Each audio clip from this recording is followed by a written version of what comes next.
here we are again. This is Corey, and this is the O The Anthem Podcast. Good afternoon, everybody. It's Rob. Welcome to episode 369 of the O The Anthem Podcast, coming to you from the hashtag OTA LA studios, high above the 110 freeway in downtown Los Angeles, California. Thank you for joining us. Yeah, thank you for listening on your podcatcher of choice, the easiest way, anchor.fm/O The Anthem. And, of course, we are joined by producer Roberto, who is on the ones and twos, as it were. And, of course, producer Brooks is here as well because he's a refugee, and his mother refuses to stand up for him and fight. He just licked my leg. Support. So we have a lot to get to, but we are going to try. We're going to try. We're making our efforts to make this a 1 hour show, which is what it's supposed to be. So let's say hour 10 minutes. I think we can get an hour and 10 minutes right off the bat. It depends on how many sidetracks we go off on too. So. Well, and I was going to say, much like we're going to plan for a $600 billion plan and $4 trillion. That's how that's going to end up. But really, I ask you, Corey, what is $4 trillion between friends? I mean, you know, $4 trillion isn't quite the same as it used to be, if you will. So that's also true. Yeah.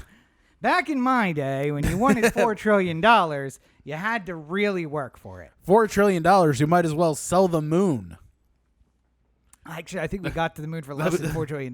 So that was an expression I used to hear. From who? Sell the moon. What? From who? There was somebody I knew who used. I was gonna say, was that a Bill Baker? Because I feel like that would be a Denzel Cheek. That's a Denzel Cheek if I've ever heard one. It wasn't my dad. I don't remember who it was. Yeah. But yes, $4 trillion doesn't get you as far as it might have in the past. What it does get you is some jobs, some programs for kids, a revamp of the IRS, and I'm going to suggest to everyone in Congress, if there's one place you can cut, let's cut right there. We don't need the IRS at all. I think we just cut their budget completely. Why don't we put some of this investment into sovereign citizenship? I am down for that. Yeah, a couple of laws on sovereign citizenship, and we're all good. But we are going to invest in roads and bridges. We are going to invest in buildings and other infrastructure. This is the portion of the Green New Deal that's actually going to get done, if anything's going to get done. And preschool, universal preschool for all kids in the United States, which is unbelievably progressive. And a lot of other programs. Kind of, I guess, it's a all-encompassing bill with a lot of things in it, much akin to, even though we are avoiding talking about it as the New Deal. It's the New Deal. It's jobs and infrastructure and taking care of people. That's what we're looking for. Yeah, I mean, you know, just a quick list here. We have fix highways, rebuild bridges, upgrade ports, airports, transit systems. Deliver clean drinking water, a renewed electric grid, and high-speed broadband to all Americans. Build, preserve, and retrofit more than 2 million homes and commercial buildings. Modernize our nation's schools and child care facilities and upgrade veterans' hospitals and federal buildings. Solidify the infrastructure of our career economy by creating jobs and raising wages and benefits for the essential home care workers. I'm getting this from the White House, by the way, in case you're wondering why it has this smile on its face as it's saying all these things. Yes. Yeah. Revitalize manufacturing, secure U.S. supply chains, invest in research and development, and train Americans for jobs of the future. Create good quality jobs that pay prevailing wages and safe and healthy workplaces while ensuring workers have a free and fair choice to organize, join a union, and bargain collectively with their employees. So I want to point out one very important thing. We asked maybe 3 weeks ago for the U.S. to start nation building here in the U.S. And I am so glad that somebody in the administration is listening to the show and they are saying, you know what? Yes, we should start nation building. Because basically what they've described is what the military budget has been spent on for the last, 2 decades in other countries. Building roads, bridges, and hospitals and... Basically just building up a country and investing in the children and the education of the children of the country and in technology and in just infrastructure in general. I know we think of roads and bridges, but it's that and more. Electrical grids and gas.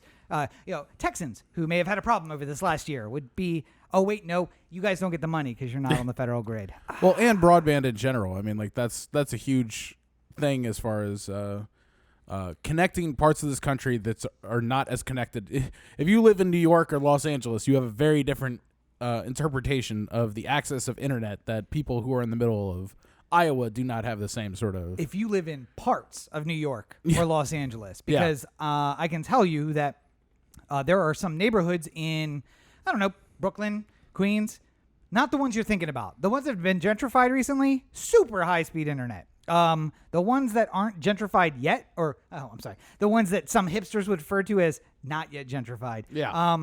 They don't have such great access to internet. So it's unfortunate, but that's the reality. When you treat something like it's not, or when it's a commodity and not a utility, commodity, not utility, it causes a problem. If we said, hey, electricity should just basically be made available in the way that the electric company can make the most money, those areas also would not have electricity. Gas, same way. The government has to get involved and say, no. Everyone needs equal access to these things because that's how you have a society. And now we're finally doing, even though we're not making broadband a utility, what we're doing is saying, hey, guys, we would like to pay you to produce your business somewhere, which it occurs to me when a government invests heavily in the private sector and then has the private sector do their work. There's a word for that. I can't put my finger on it. They do it in Denmark and Sweden a lot. Public-private partnerships? Yeah. What's the, there's another word. It starts with an S. Socialism? Socialism. Yeah, it's socialism. Yeah. So now that I've put that out there, none of this is getting passed. And I just Ted Cruz is like, what? He just woke up. Yeah, it's unfortunate. So to be fair, everything is socialism to Ted Cruz. So that's also true. Yeah. Except for lifting yourself up by your bootstraps, or being Cuban and somehow American and Canadian at the same time. I don't know how that works. But so the funny thing is, I love reading polling on this where they would say, yes, what we did is we asked people about individual aspects of the program amongst other questions. Yeah. And universally, everyone supported a majority of the aspects of this. Now, people like Corey, when he hears Amtrak, not for it. Don't want to talk about it.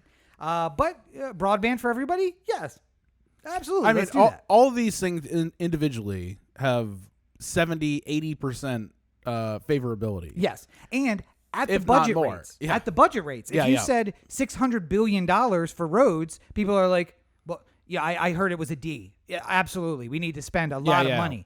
And what about, 3 questions later, what about $200 billion to get broadband to everyone? Well, we're in New York, but I come from a very small town in Missouri, and they don't have broadband access. So I can see why that kind of investment would be very important. Yeah. And a few questions later, but whatever. And then you ask somebody like, okay, so you are for all of these things. What if I told you there was a bill that would accomplish all of these things? Well, slow your roll now, because what's the cost of this thing? I feel like there would be a lot of pork in that bill. Well, there's going to be pork in the individual bills as well. Let's forget about that. Yeah. Also, what's the cost of that thing? $4 trillion. Absolutely not. But you at $600 billion and $200 billion and $900, but you're fine with that. But when we talk about $4 trillion, now it's a big deal. Just like when you go to the grocery store and you have yourself a list, you have yourself a budget, and then all of a sudden you see oatmeal cream pies, and you're like, they're only $2. How much? Like I can afford this. I can swing it. Then all of a sudden you go down the soup aisle, and you're just like, it's been a while since I've had a New England clam chowder. Then all of a sudden you show up at the register, and the total is $470. Well, I had a strict $200 budget, and I blew right past it. $200 in oatmeal cream pies and clam chowder. That's I have a weird life, a weird diet. But yeah, I think that is basically how this is. And there will eventually, I think also part of this is Biden has finally learned the lesson we've been saying for a while now, which is start asking for way more than you think you actually get. Because if Nancy Pelosi had put forward this bill, the bill would have been for $1.6 trillion, and we would have gotten $600 billion. That would have been it. Yeah. Biden's like, dick on the table, $4 trillion, done. And Mitch McConnell comes out and he's like, we'll give you $200 billion. And then some Republican was like, Mitch, sit down. Let me handle this. And their starting position was $1.4 trillion. So now we're negotiating between $1.4 trillion and $4. Yeah. We're going to end up probably somewhere at like 2.6. And mostly what's going to get cut out of that is probably the important stuff like preschool for kids and food stamps and things that would really help people, but the democratic program. Well, I mean, the whole thing is basically split into two sides, which is like sort of the infrastructure side and sort of the infrastructure of the American dream side, if you will, which is like family planning and like making permanent the new child tax credits that are available. Oh, that's going to pass. I don't know if you know. Republicans love their tax credits, so it doesn't matter. But I mean, my concern, and this is again, I'm not disputing the fact that we need immediate money into a lot of infrastructure in this country, and on the broad strokes, I don't think that the idea of this bill is bad or that there are things that are wrong with it. My point that I'd like to make is that merely we are going to find ourselves. We are sort of at the beginning of the end of this generation of, car travel and like what this current iteration of, travel in this country is going to look like. And we're going to have to focus more on what the next thing is as opposed to. I am happy to make your argument from our pre-show meeting. Where is the money for the Jetsons car air traffic controllers? I want to see money for Jetsons cars air traffic controllers. If it's not there, then this bill does not have my support. That was Corey's argument in the pre-show meeting. That's of course not the argument. Although the Jetsons car part of it was brought up. It was brought up. I'm just saying. But what you said was, let's get a panel of experts together and figure out what transportation is going to look like in 25 years and start building towards that. To which I responded, all of those experts have gotten together over the last 60 years. And they've said, this is what it looked like for the last 60 and what it'll look like for the next 60. And universally, they have said, everyone in the world has done the right thing. Local rail, leading to regional rail, leading to national rail is the way of the future. High speed, not fucking, light rail at Baltimore City. But so, like, one of the things that has always irritated me in recent years about the state of traffic, especially here in LA, where it's a huge problem, is that for the better part of about a decade now, Google has been offering cities and municipalities access to sort of the back end of Google Maps data, anonymized data about traffic in your town, where people drive, what hours they drive. It's a unparalleled look at what is happening in your city from a traffic perspective. I know for a fact that LA was reached out to be able to use this information at no cost to better their own infrastructure as far as traffic is concerned. And they've had zero interest in doing so. This is the type of thing that it looks like it's we're going to build and rebuild bridges and highways and all this sort of stuff. And that's important. But I feel like understanding how we get to the point where the traffic is what it is to begin with is an important step in being able to come up with a solution that will not only fix the roads and bridges, but also get to us to the place we're going to need to be in the future anywho. What if I told you, with trains, we could take cars off the road and then none of that would be necessary? I just don't have the trust that that's the way it's going to work. I understand completely. That's the problem. You are standing there saying, I've been burned by the U.S. Postal Service before, so I don't know that I can put my trust in them anymore. A stamp used to be 25 cents. Now it takes me 55 cents to get my letter from a unique address in Los Angeles to a unique address in rural Maryland. And it would cost the same 55 cents to get it from a rural address in Minneapolis, Minnesota to a rural address in Louisiana. And I'm burned by that cost increase. No, I'm burned by the fact that that Amtrak takes longer than flights or cars do and costs more than flights or cars do. Both of which are subsidized by the American people in a way that is hidden rather than being just the budget of that service. I get it, but I'm saying, high-speed rail, again, in theory, sounds wonderful. Improvements to Amtrak and the rail line systems that we have in this country, in theory, sound wonderful. But I have not been able to ever at any point been given the assurances that Amtrak is committed to being the best service they could possibly be. It's like when they poll people about like what companies they hate the most, and it's like Comcast is always at the top of the list and things like that. That's why they're Xfinity now. It's because Comcast does the bare minimum that is required of them to stay a company, to keep the thing working, and will do absolutely no more. Yeah. Amtrak is not reaching for is not following the hat over the wall of space, They're literally just looking at the wall going like, well, this will take forever to get around. Like there's no for 50 years Amtrak has been where all the fuck up cousins of the married executives of congressmen go. It's like the worst fuck ups in the history of the world run Amtrak and then run it into the ground. And now we're expected to think that we're going to go into this brand new era of Amtrak where they fucking figured it all out. And I just don't believe it. See, I think that you are looking at Amtrak the way that someday, eventually, producer Roberto is going to look at his then ex-girlfriend. You're looking at it like, what is this? I don't understand. And if you just thought to yourself, how did you treat that thing for the last few years? Of course it's in that condition. Of course it hates you back because you've hated it. And it's just been taught. That was just a chance to take a barb at Roberto. But no, I mean, listen, we've dumped the worst of the worst there. We've cut budgets. We've said no passenger rail lines. You have to share the commercial rail lines. And every other country has said, that's the wrong way to do it. We're going to do it the right way, and been very successful. Yeah. And that is a lot like me saying, producer Roberto, look at the way that I treat women. Isn't that so great? As I maybe that's not the example. I go to sleep alone in my apartment every single night. So possibly not the greatest. Listen, I got great ideas. Whether or not they work is not important. But so I think that, and I don't want to get bogged down in Amtrak because there's so much more. Just like the people of Amtrak are just like, we have great ideas, and then you look at their piece of paper and it's just like a conductor with skates on. Like, see, this will help. I fully believe that the actual people who work for Amtrak are revolution. They have a revolution coming, and then there is nothing but Bill Clinton's brother-in-law or brother is put in charge of Amtrak, and he's like, you know what we need? Beer in every car. Beer in every car.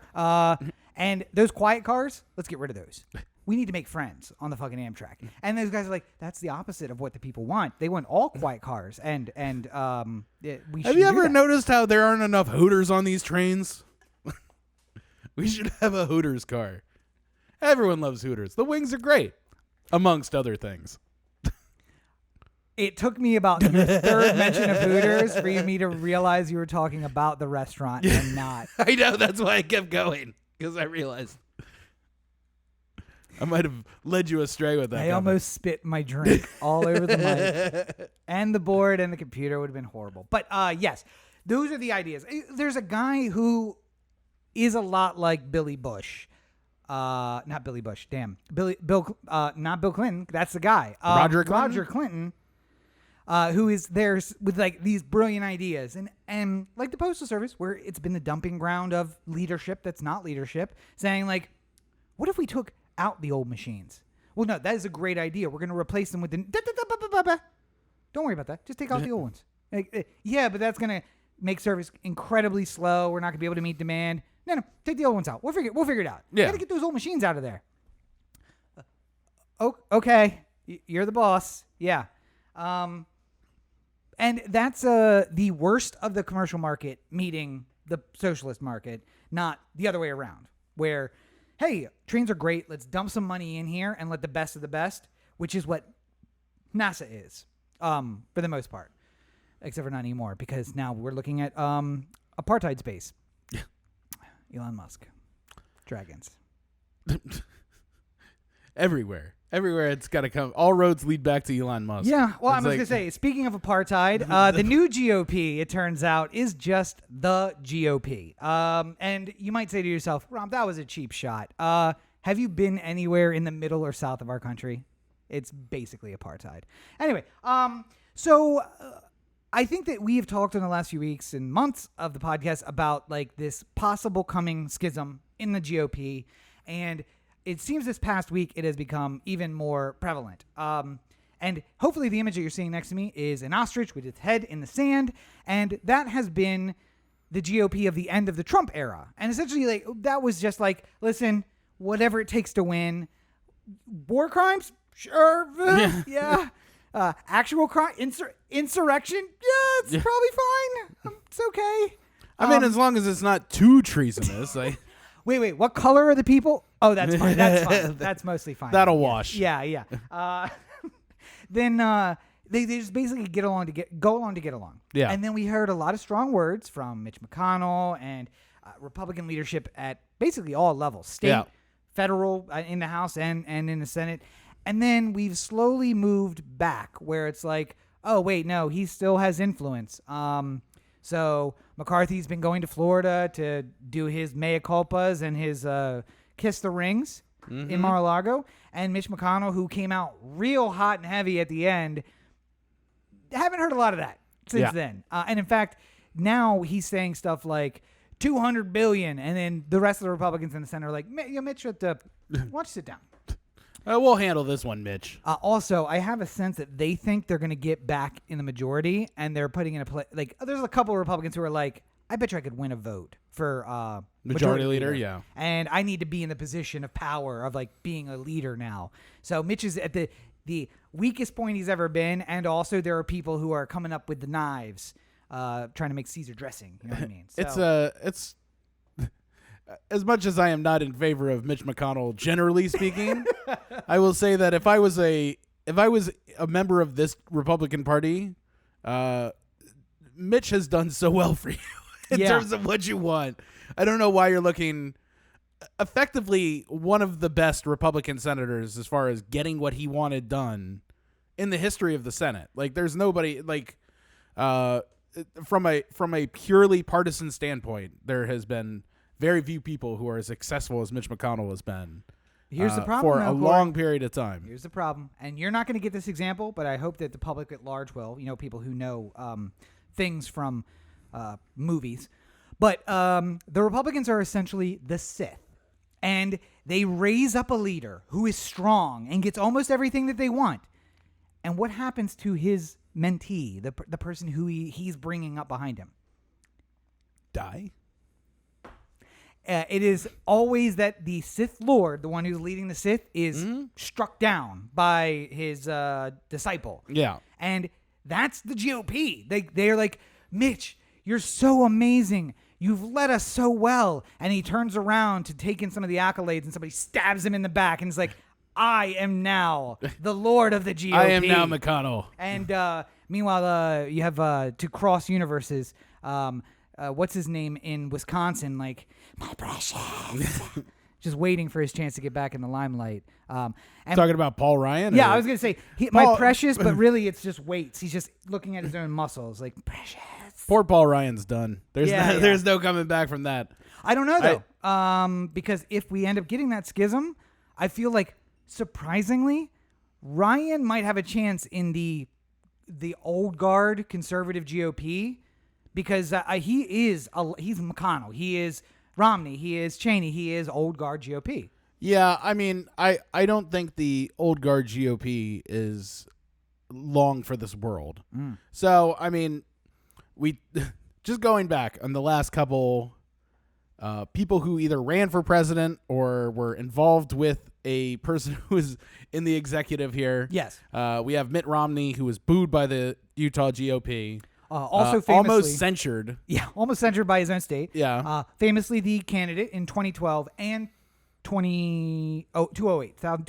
Yeah. Yes. He got the nomination in 12, but ran in 2008 as well. Yes. 2008, McCain ran. That's now, right. McCain is no longer with us, but his widow Cindy was on State of the Union, I think, the other day, and said that the Arizona GOP has gone completely crazy. Also, isn't his daughter in politics now? Isn't she host of The View or something like that?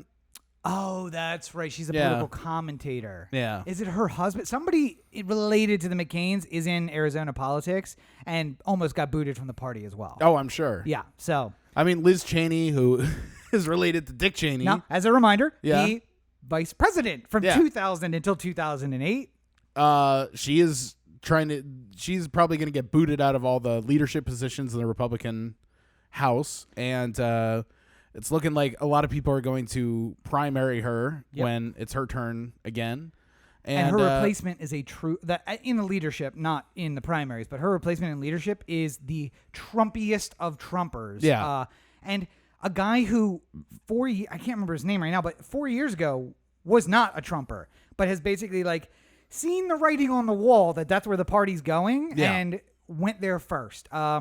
He did the old, who was the senator who was also like the first one to stand up on the 6th, Josh Hawley. Yes, who's just like, I see where this is going. I'm gonna get in front of this. This guy is the same way, where he's like, oh, Cheney's looking a little weak. Feel like I can make moves on that. Even George W. Bush, though, just in the last couple of days, had the statement that was, if you focus on just becoming a party of white evangelicals, then you are winnowing down the potential number of votes that you'll get, and you're going to hurt yourself in the end. Yes. To which the Republican Party of today is just like, fuck you, W. We don't give a shit about what you have to say. Meanwhile, last Republican to win a popular election. Yep. Win the popular vote. He lost it once too, but he's also the most recent one to win it. To be clear, lost it in 2000, won it in 2004. Yeah. Obama won it in 2008. Won it again in 2012. Hillary won it in 2016. Yeah. And then Biden won it in 2020. So, yes, that would be the last Republican. And if you remember, Corey, what was his... Now, not so much in 2004, but in 2000 especially. Compassionate conservatism. Reaching out to Latinos in Texas. Very much making the grand old party the big tent party and bringing everybody in. Well, once they lost to Obama, they had the reset where they said, okay, what is wrong with this party and how do we fix it?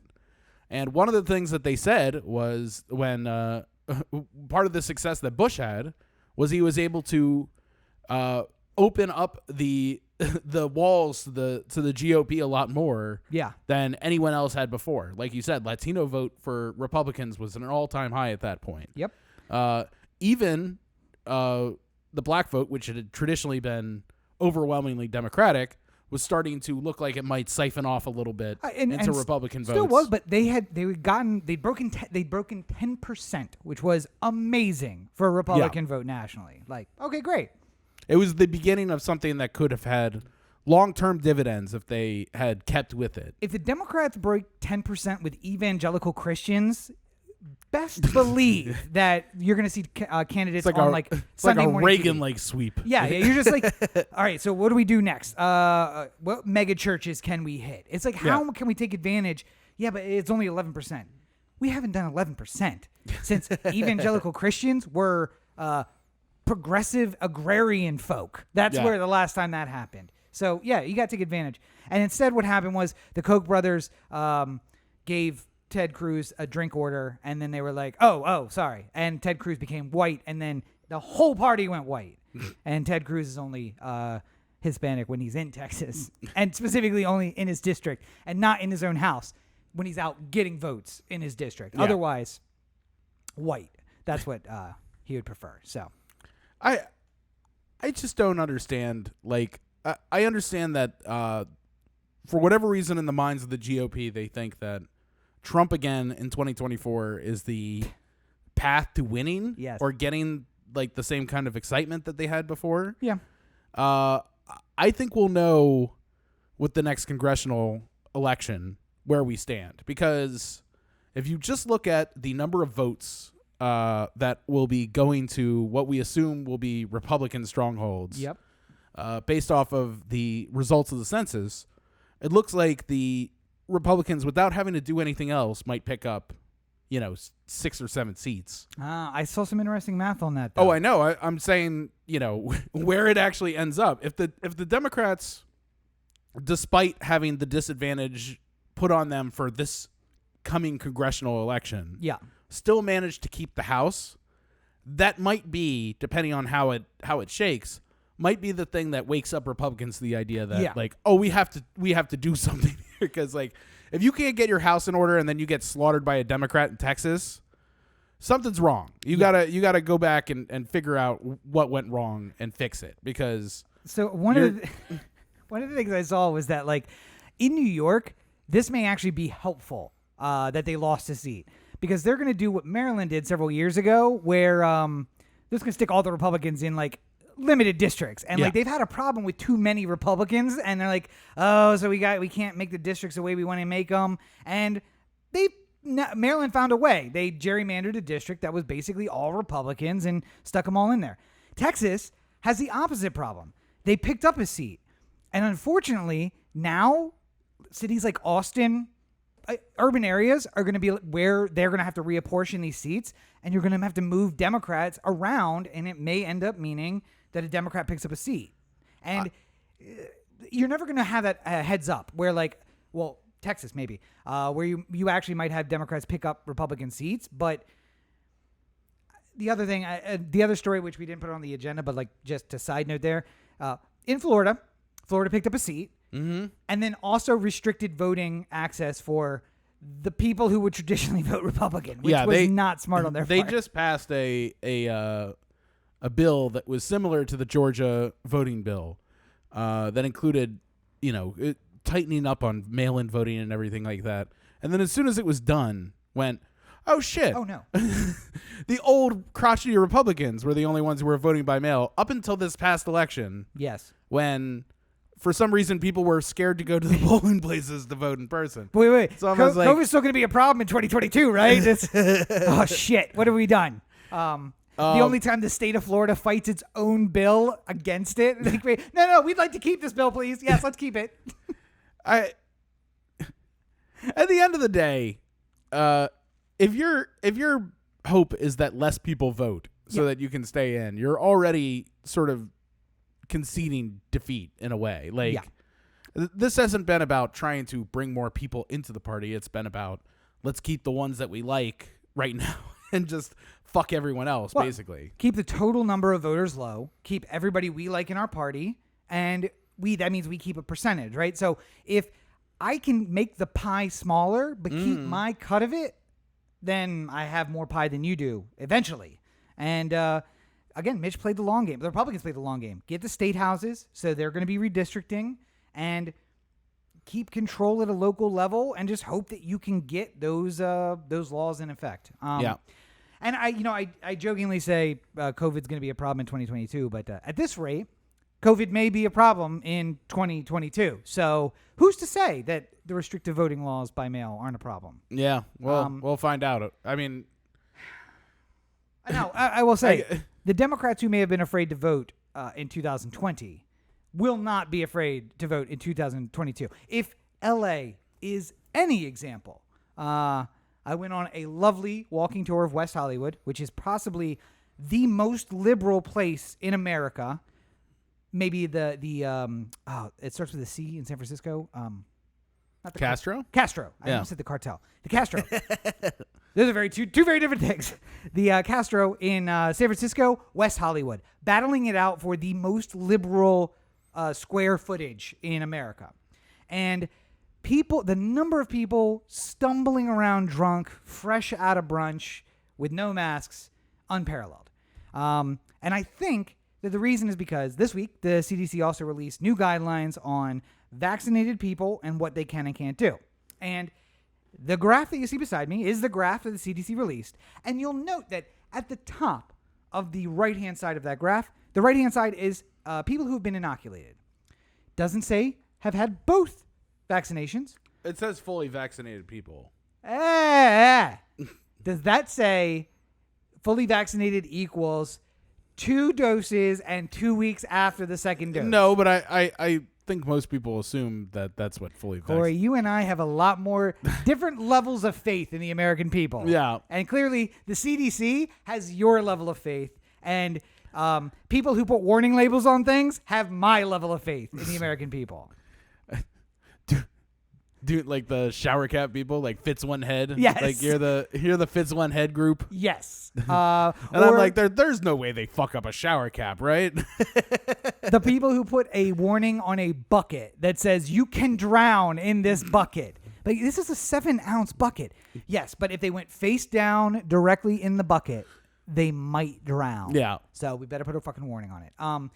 So yeah, I think that it's confusing. Also because at the top you'll see people. The person doesn't have a mask and it's green.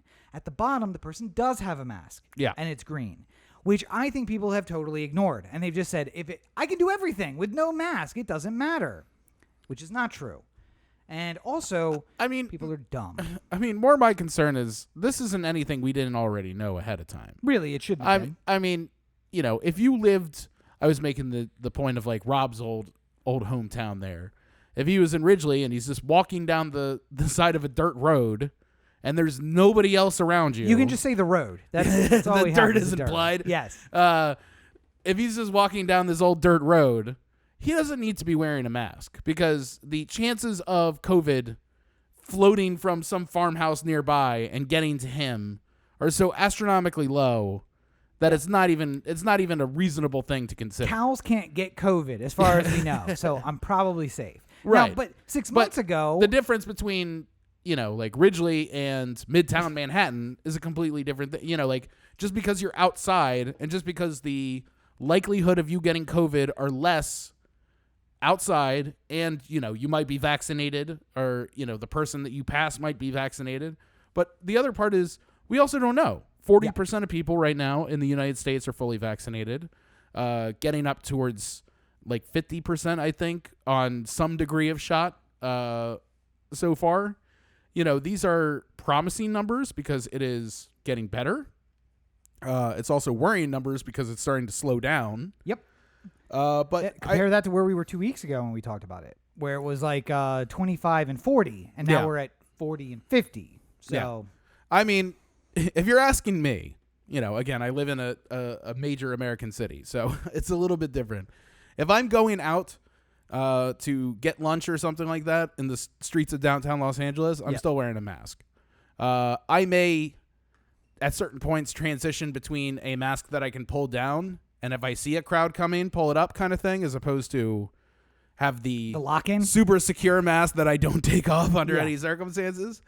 The mask that I had purchased at the beginning of the pandemic is like really good for sealing in every little bit of it. It's not good for like pulling it down over the nose kind of thing. So I just never bothered to do it. Well, because like a logical person, you said, I will never be taking this off my face. Not like 40% of the American public that's like, you wear it here, right? Like it's supposed to go under your nose. That way you can breathe.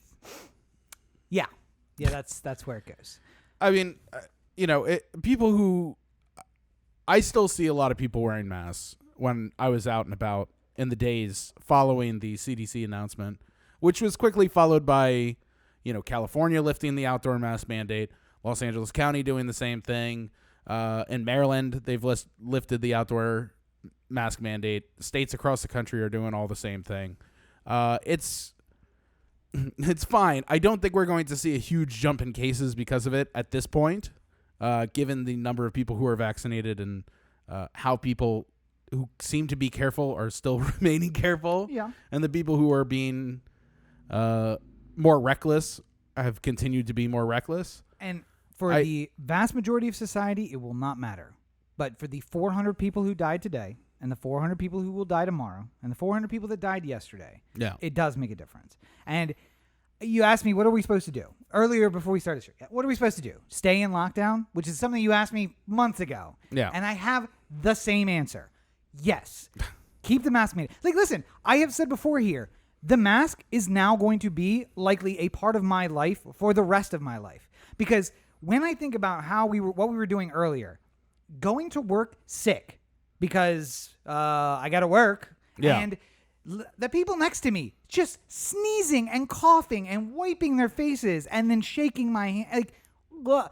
And I was getting on a scooter with no gloves and then going about the rest of my day eating snacks with those same hands that got washed in the bathroom at 4 hours after I arrived at work. Yeah. Well, I mean, I think that the big part of here is that you need to there are a lot of things about this pandemic that I hope continue just in terms of general hygiene, because I think we're all going to be better off if we still continue to wash hands like this. We will be much better off going forward. If we did nothing else but just continue to wash hands with the same frequency, our different we would levels be of way faith better off in the than- American public are staggering. I get it. I'm not saying that I think that it will. I'm just saying that for me, it was never a big thing to when people are just like, make sure you wash your hands every hour or two. I'm just like, okay. That's basically what I was doing before. Yeah. Like, this isn't a big, huge change in my life. The only thing that changed is I would walk in the house and I'd say, I should wash my hands before I do anything else. Yes. That's not necessarily the first thing I thought of when I walked in the door before. But before I touch anything. Yeah. I come in, turn on the TV, get around or whatever. Now it's like, nope. Start to make a drink, then wash my hand. Like, Yeah. eventually when I get to it. Nope. First thing I do now, wash hands. I do the hand sanitizer, but sanitizer before I touch anything in my apartment. And I've even started doing the shoes off at the door. So like shoes off, hand sanitizer, hit the whole thing. So the 4 feet around my front door are the decontamination zone. And then I can move into the rest of my apartment. It's where you go for the spray, Yes. the full body spray. I wish I had one of those. If Inez has a house where it's $4 million, but it's got a decontamination room, mud room. We call this the mud room, but really it's a full Section 5 decontamination room. I'm like, I want that bedroom. That's my bedroom. How much? The guys played this game where they watch videos of cars and houses and things that they'll never be able to afford, and then pick things like bedrooms. Yeah. 12-bedroom house. That's my bedroom in a house we'll never afford and never even step into. So It's funny. Inez was featured in a Wall Street Journal video just over the weekend. And they were talking about how popular these videos have gotten, like him and a couple other channels like his. yeah. And like one of the real estate agents is just like, I don't think many people who watch the video are actually possibly able to buy the house. And I'm just like, you think? Yeah. The $24 million house in the hills, you don't think we're... You know what I think So will it's be like, well, I got to move some shit around, but I guess we can make an offer. I have a feeling the most popular video that he'll ever be in is the one. Let me set the scene for you. It's him and it's me. And there's a guillotine. There's a big flag. Big red flag. He's doing in the background. Just imagine. It's not Imagine the views. He's not responsible for that. Come on.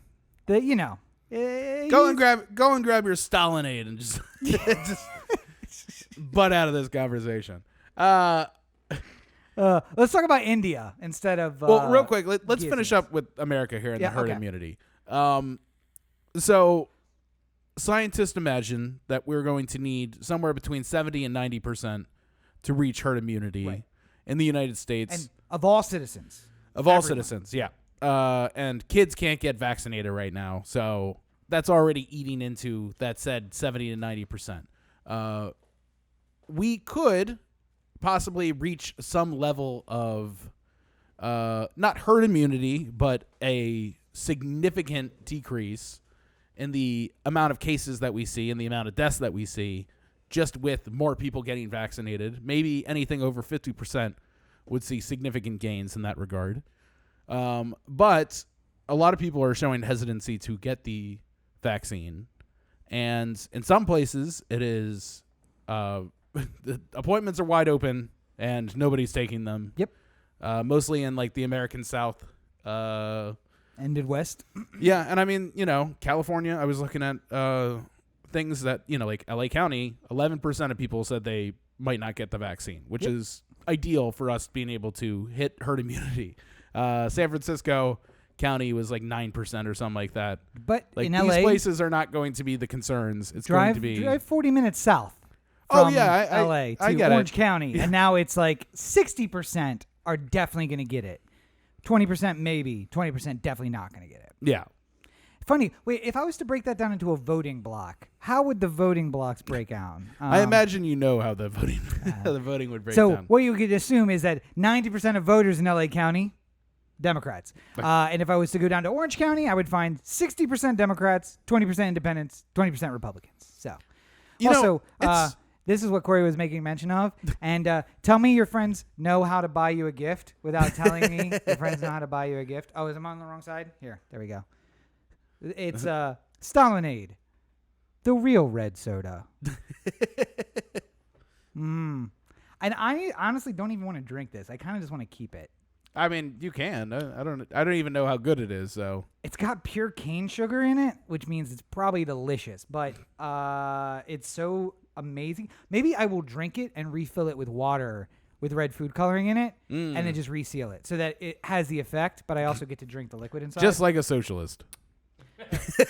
Well, I was gonna suggest that I was gonna share Times it. like this, I wish that Roberto had a mic.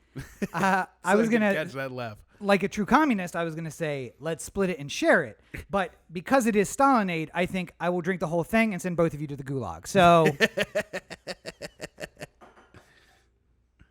I'm not a tanky, if anybody thought that was the case. No. But please, if you're listening to the sound of my voice, go get a vaccine. Go get the vaccine. Assuming that, you are capable of doing it and it won't. You haven't been specifically told because of a medical condition not to get it or something like that. Yes. Please go get it. I remember just back at the very beginning of the pandemic, a year ago at this point, where I was simpler times. I was saying to people, I have faith in the medical community, scientific community, to be able to come up with a vaccine, to be able to get us past this point. And there will be a day on the other side where the sun will be shining and we'll all be happy. When I would say this to people, whether they were on the right side of the aisle, the left side of the aisle, they all agreed. I have nothing but faith in the medical community to do this. I'm going to get the vaccine when it's time. And then all of a sudden the vaccine becomes available and it becomes, well, I don't know exactly how this thing was made and I don't want to mess with it. I mean, we're at the point now where enough people have gotten vaccinated and, it's not like people are just dying left and right from vaccine side effects. Yeah. We will not know the long-term side effects, but we weren't going to know the long-term side effects if we wanted to have a vaccine that was going to take care of the virus right away. So also, I know the long-term side effects of getting COVID for somebody with pre-existing conditions. Several of them, death. So it's pretty long term, probably pretty long term consequences. No coming back from that one. Yeah, and I also have faith in science. But let me tell you, I just want to put this forward one last time. I also have faith in Mother Nature, that she can mutate this virus with a 97% survival rate and turn it into one with a 95% kill rate. Come on, baby. You got this. Come on. Well, bring that 12 monkeys life around. Let's do this. This might be the case if the crisis in India gets any worse than it currently is. Yeah. Well, I mean, you're saying that, but the Western world is ignoring it completely. Yeah. Just don't travel here. That's all. Basically, yeah. Guys, we're not going to stop over in India on our trip. So, Bangladesh, everybody. Yeah. Great human rights violations. It's going to be super fun. Don't say anything. They'll send you to the gulag. But yeah, literally, I watched a story this morning about a group of nurses who, one by one, just watched 84 patients die, not for anything other than the need of oxygen. And I asked myself, it must be unbelievably difficult to get oxygen there. And then I found out that, not that there's an embargo, but essentially that Western Europe and the United States and their spheres of influence basically said, just in case we have another wave, we need to keep all our oxygen. So don't export any oxygen. And also, these vaccines that could help save life, if they can't pay for them, they don't get them. And we will completely honor your intellectual property. The company that made a vaccine on the money that we gave you. Yeah. So now 4,000 people are dying a day. They are literally turning the parking lots of hospitals for those of you who may not know as much about Hindu culture, they do pyres for their funerals. So like you build a pile of sticks. That sounds very crude, but you build a funeral pyre, which is just a stack of wood. You put the person on top, wrapped in ceremonial garb, and then you burn it. And then what usually they do is they collect the ashes and then go put them in the Ganges. There's this spot on the shore of the Ganges that is meant for that. And then surprisingly, people found that when they washed their clothes just downriver from that, their clothes got super clean.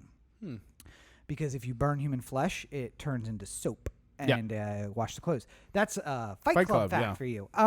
But so instead of being able to like ceremoniously bury their dead, now the parking lot of the hospital, empty from cars because no visitors are allowed, have just been turned into like, all right, so everybody from the AM deaths, we're having our funeral pyres in parking lot 1.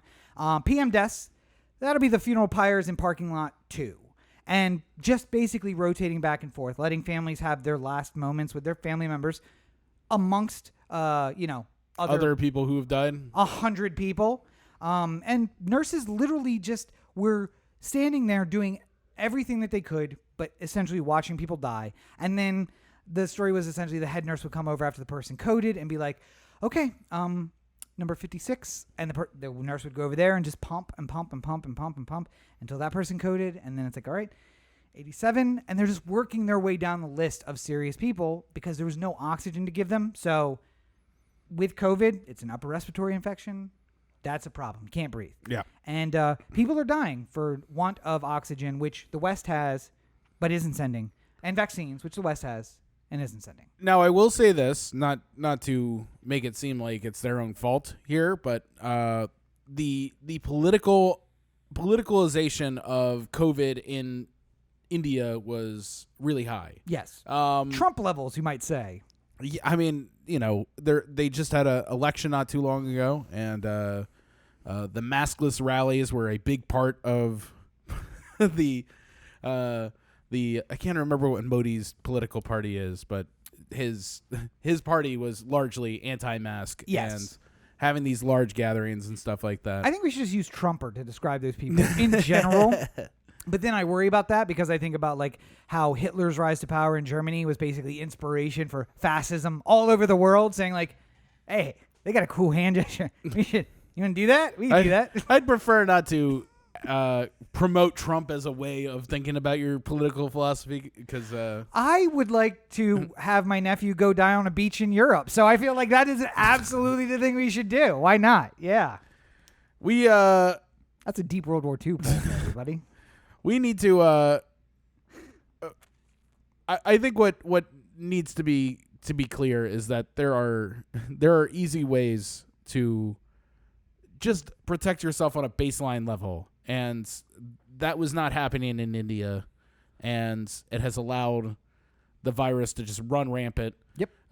It took a lot long for a while there. People in India thought, "Oh, we've kind of avoided this," despite being in Asia. Right near where it all started. What you might call the LA thought process of like, look at New York, we're doing fine. Yeah. And then a few weeks later, or Florida. You remember when everyone was saying that, oh, Florida doesn't have any restrictions and they're not having any cases. And then I think DeSantis had like a press conference in a parking lot where he was just like, where are the cases? I thought they were coming. I thought our state was going to be overrun. And then like a week later, like fucking locust. Still governor. Still governor. Yeah. I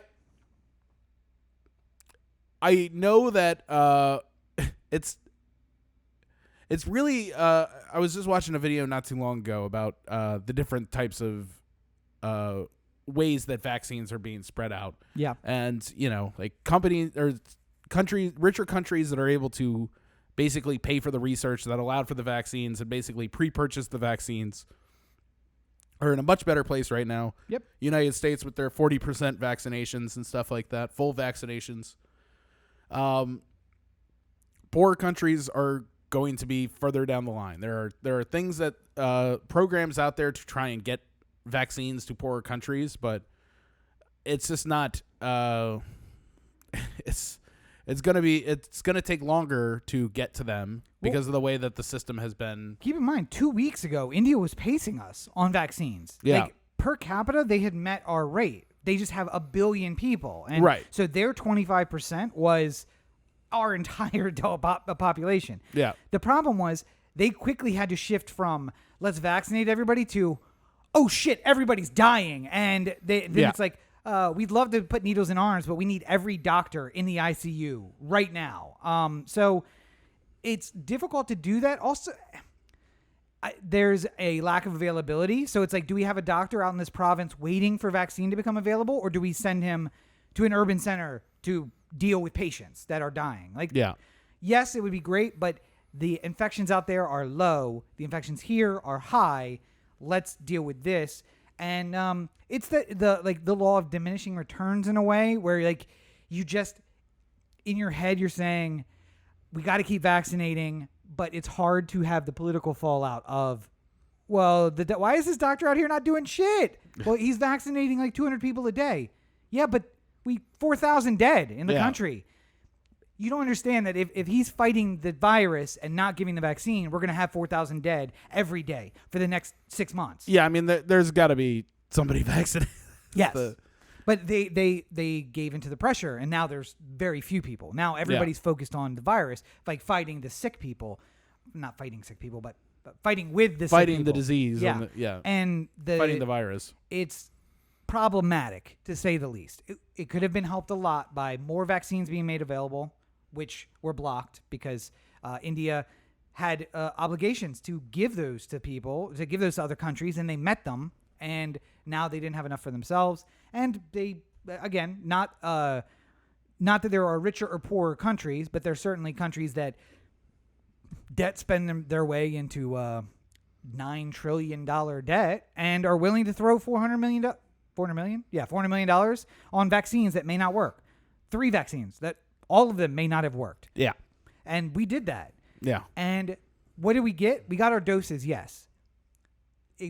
Did not buy anything for the world, though. And, I posted something this week. The United States certainly is spending money to try and get other places in the world vaccinated. We have exported exactly 0 doses of vaccine. Right. We personally have exported 0. But Yes. I'm saying that we have been donating large sums of money in an effort to get a global vaccination effort underway. Sure. It's not the same thing. Thing as sending doses directly, but I'm saying this is, we are also covering the bill more than any other country in the world to help try and get the rest of the world vaccinated. Sure.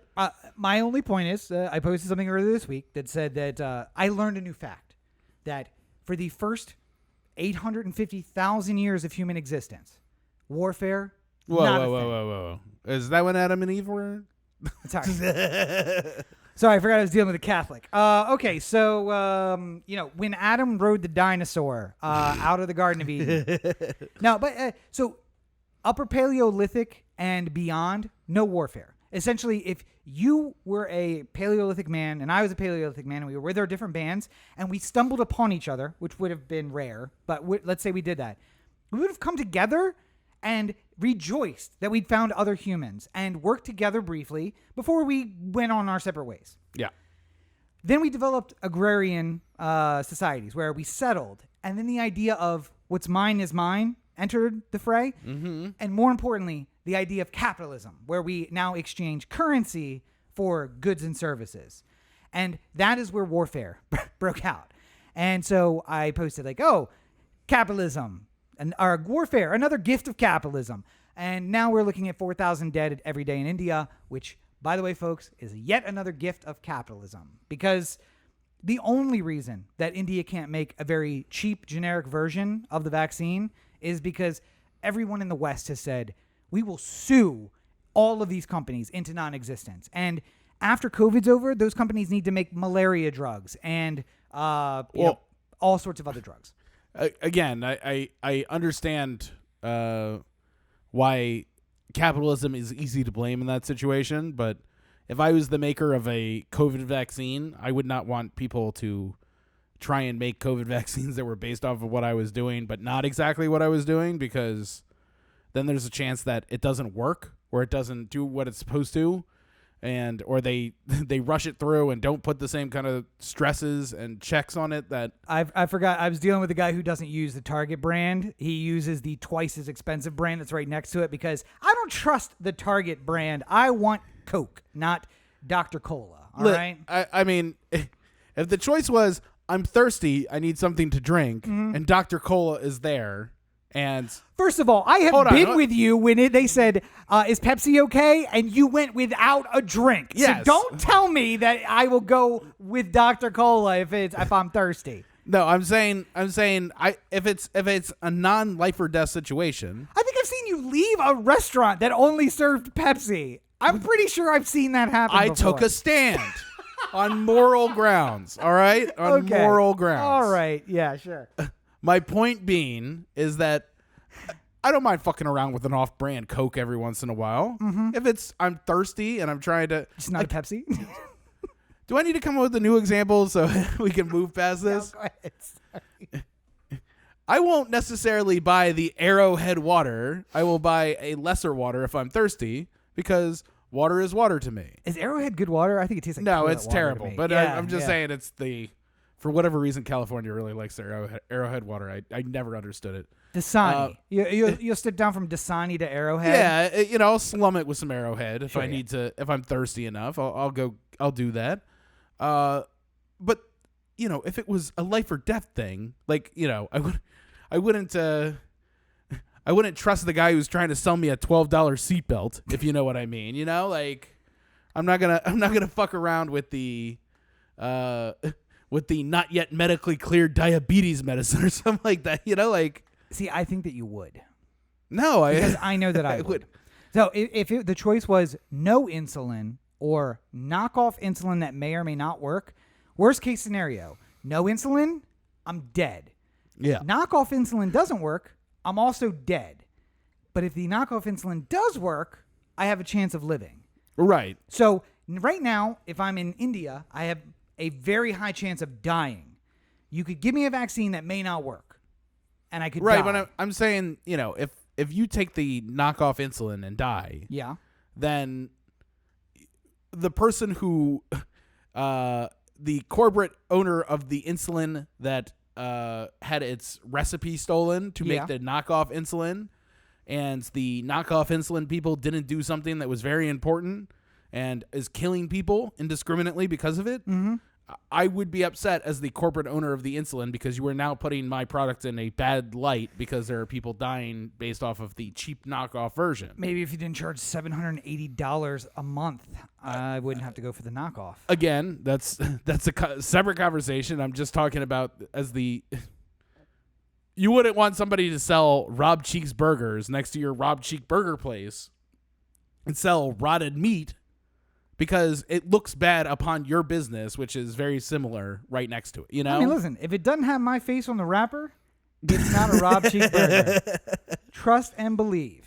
Also, I spit in every single burger. So if you don't get that special Rob spit taste, it ain't Moving a real Rob on. burger. So we only had one other thing to talk about this week, and this is giving Roberto a chance to cue it up because it's Sportsball.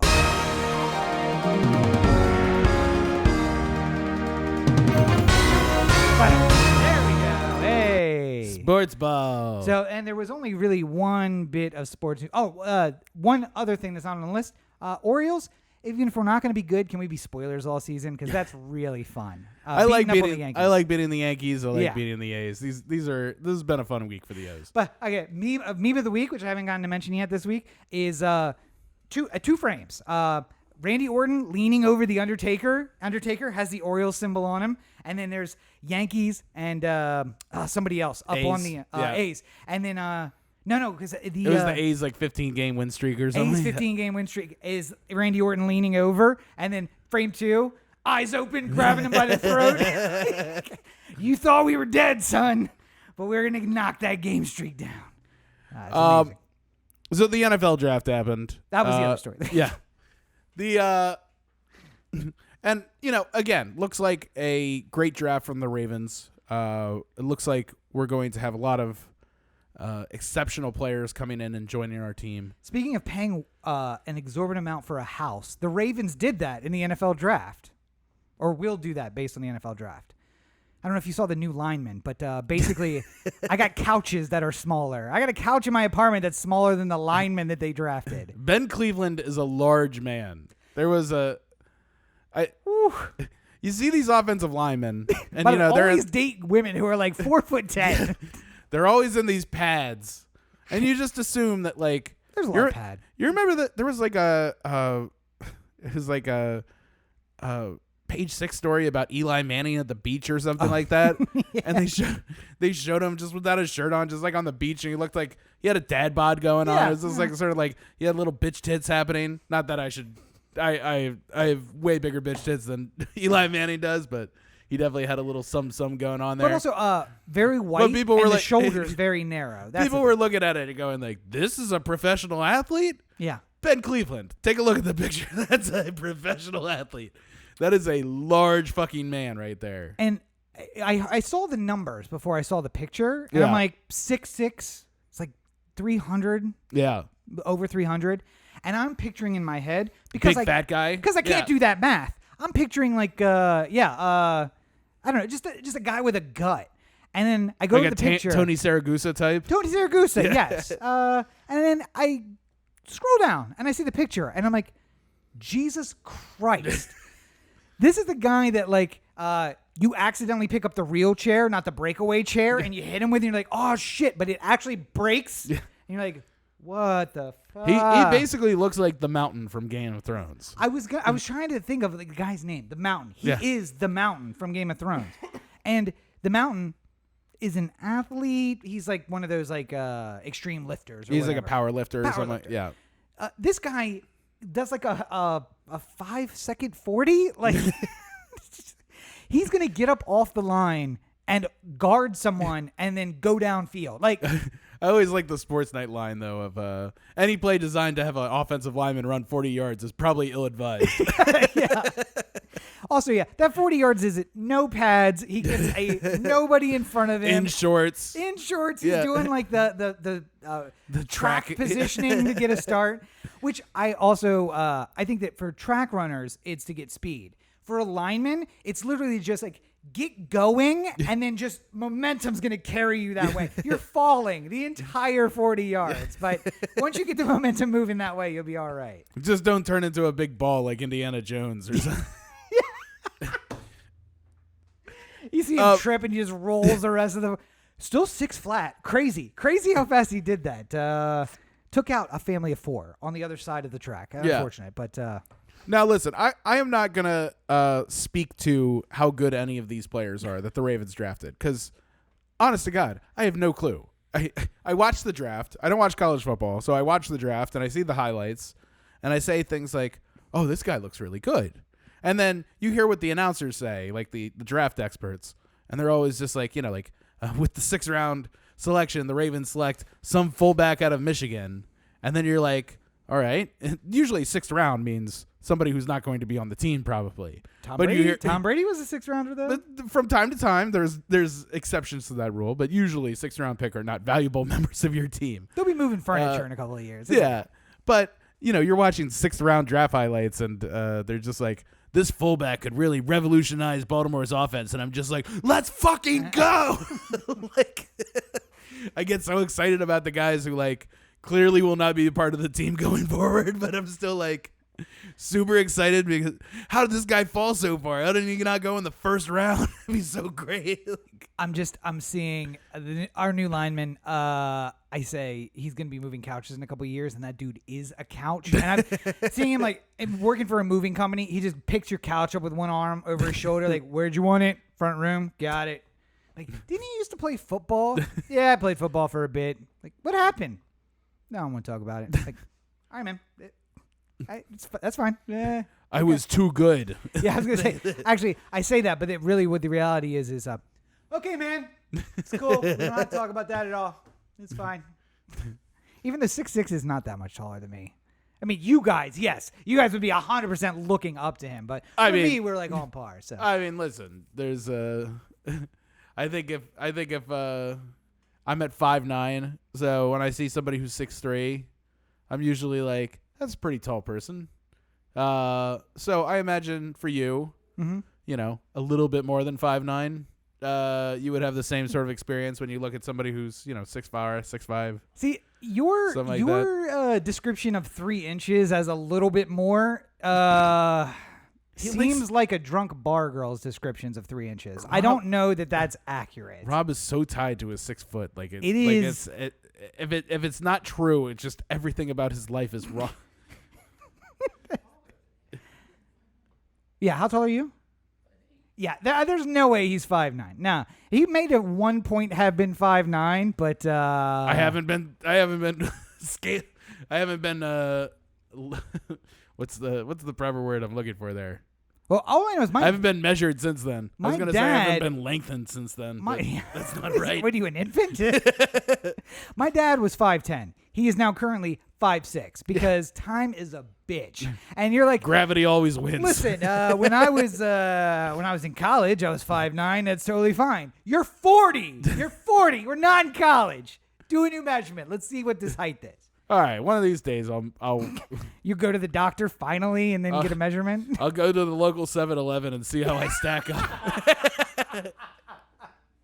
See, that's going to be the best thing. Keep saying 5'9", 5'9", 5'9". So then when they put out the APB for a guy who's between 5'4" and 5'7", like, clearly not me, looks homeless, might be.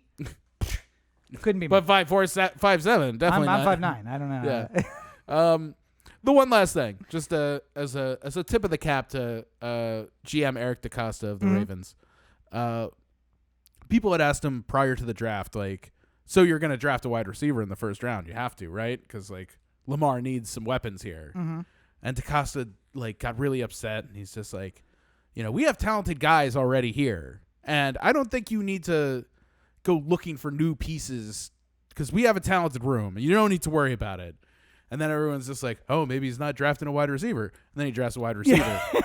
And then explains in the post-draft press conference, he's just like, yeah, I'm not going to tell you guys what I'm going to do. Why do you think you're going to come up to me and say, like, you drafted a wide receiver? And I'm like, sure am. Here's my list of top flight picks.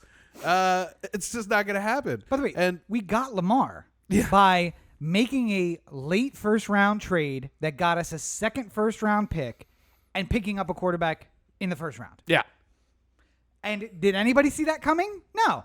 Even the guys who were doing the draft were like, the Ravens have made a trade to come back into the first round. Yeah. Second pick in the first round.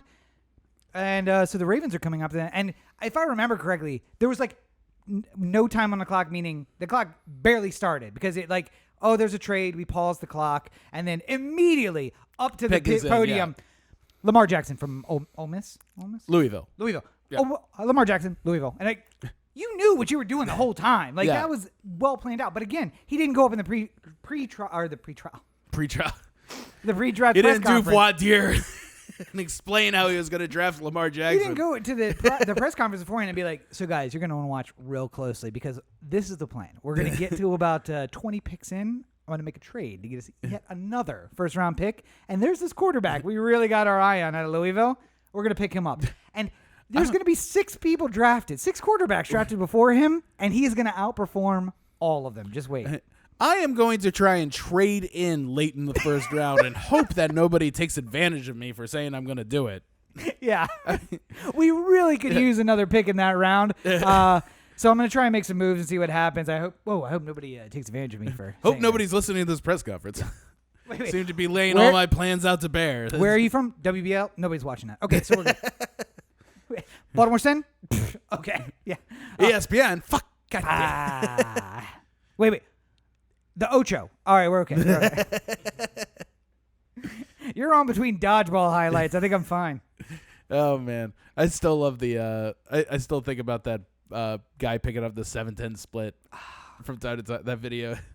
The Ginger Assassin. By the way, I don't know if people have seen that or not, but the closest thing to kickball cover or dodgeball coverage on from the movie is the announcer announcing that 7-10 split pickup, where it's just like, this could not be any, like, it's great. And if you have a regional bowling night that you go to and you see a guy pick up a 7-10, you're like, that is crazy.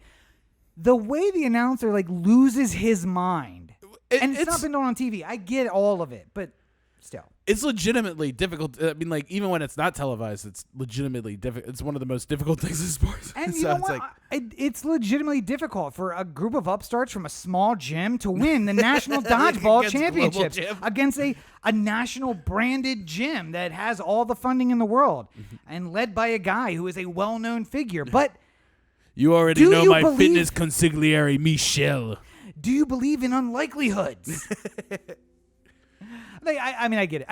I feel like watching that was a lot like me watching a soccer game where it might have been the most amazing move ever. But what I saw was a guy like do a slight kickflip over his head. It dropped behind the goalie. He tapped it in. And the guy's like, lose it. Goal! I'm like, really? Like, Because okay. it came out of nowhere. It's exciting. That's why.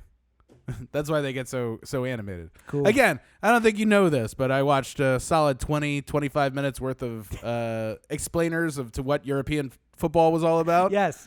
And now I know everything there is to know. So go ahead, test me. Ask me any question. Who won the Premier League? No clue. I just look at bowling the same way I look at soccer. If it's a sport that I could currently play, it's not that impressive. Oh, bro, something tells me we're about to make a video about us playing soccer, and you're going to regret your decision. Wait. Is that video going to end with you ripping off your shirt to have a sports bra underneath and sliding on your knees? Because I'm game. Wait, what? You're asking? Yes, that video does exist. And you know where you can find that video? This was my ability for Roberto to cue up the thing, and he's certainly not going to. Are you ready? Oh, OTheAnthem.com. Oh, the Anthem on YouTube? Oh man, listen! I set up Facebook. everything except he just stumbles. If it's not the whole thing, it's like a script. You know what? If it's not the script, it does throw me. I can't. Yeah. I don't know Okay. what to tell you. So all right. You know where you could find that video, Corey? OTheAnthem.com. CoreyToTheAnthem.com. Oh, the Anthem on Facebook, Twitter, Instagram, and the listener line 443-219-7595. What's that number again? 443-219-7595. You can find more of me at my website, CoreyBakerFilmmaker.com, Facebook.com/CoreyBakerFilm, and at LegendCB5 on Twitter, Instagram, TikTok. Got the video with Broadway theaters coming out this week, so check that out probably on Thursday. Roberto says no. Bi-monthly posts. I don't know. People are going to get Better too than excited. non-monthly, so which had is a what it year of had been. So enjoy. I think this one's going to be a little bit different from things I've done before. So I'm trying out new things. I want to see what people like and what gains attention and traffic. So let's see what's up. And I will say, no jokes. There's a video of Corey on OTheAnthem.com ripping off his shirt with his Yeah, doing a Brandy Chastain. Yes, sliding on his knees. It's pretty amazing. Everyone should go check that out. I'm gonna go find it just so I can find the link. And we will have to go out to a field and just run around for 90 straight minutes, and we'll see how much you enjoy your life then. How easy it is to play soccer once you're. How about this? If you pay me several $1 million and all I have to do is work with your professional chefs and your professional training crew and play a game for 90 minutes in a row, I can do that. Just like bowling. See, but there's all the work that it takes to get to that point. Like For instance, Lionel Messi, considered by many to be one of the best soccer players in the world, didn't just wake up one day and get signed to multi-million-dollar contracts. Right. He worked his way up from junior leagues and lesser leagues where they didn't have those kind of accommodations. And now he's a big, huge superstar who gets paid a lot of money. And I'm pretty sure I saw a 9-year-old from Nigeria who had played on nothing but dirt fields with like a goat skin ball truck Lionel Messi, Messier, and score a goal. So Messi. what I'm saying is, if you can get trucked by a guy who is 9 years old from Nigeria and never played on real grass, yeah, probably I could play that sport. I just like watching Roberto shake his head at everything you say. Wait, and what's the guy from South America who's like the most famous soccer player in the world? Ronaldo? Ronaldinho? Yeah, it's Well, like I mean, there was Ronaldo back in the day. McDaldo, something like that. Ronaldo McDaldo, is that what it is? No, that's a restaurant. Ronaldo used to be a soccer player for Brazil. Yes. Yeah. I was just trying to get an eye roll. He was the best soccer player when I was in high school. Yes. Because that's why I decided to wear number 9 for the soccer team. My 5 was unavailable. I played soccer because I blew my knee out playing a real sport, so I had to go play a different sport where it wasn't as physically taxing. So, Go I played goalie. Go on with your shit. But so you can find me at Robert and Cheek and all your social networks. Make sure you check out robertandcheek.com. You can find links to all the stuff that I do. Make sure you find producer Roberto, at RTO AZN on all your social networks. Not that it matters, because the only thing he posts is stuff that's unrelated to the stuff he's doing. I sent him a gift today with a really reaction to his first story update on Instagram in months, and it was something else that he found on Instagram. Now, if you're like me and you post every single day, it's fine to post those things, but to not post anything for months and then post that, I don't understand. But you can find him on there. Next week, producer Brooks will be joining us from the assault on Roberto's character that's happened. Hopefully, that will be because I'm thankful for what you do for us, Roberto. And hopefully, producer Brooks will have to take over because producer Roberto will be shooting his Star Wars themed TikTok, and we'll have that to talk about the week after.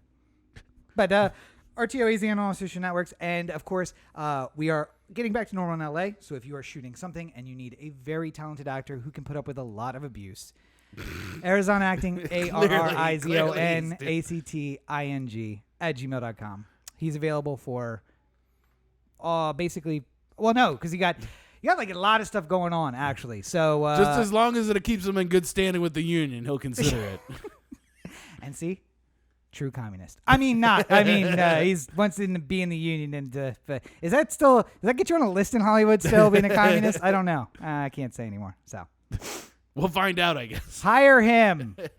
He needs a job. Or is it Yob? I don't know. It might have a soft J. Can't tell. Well, I think we've done good here today. I think we've done something. I don't know if it's good. Holding up its Stalinade. But as always, you're listening to the O The Anthem podcast, part of the O The Anthem digital network. For Corey and Roberto and producer Brooks, who's once again sleeping on the job, this is Rob. Have a great week, everybody. Brooks, are you okay over there? Sleeping.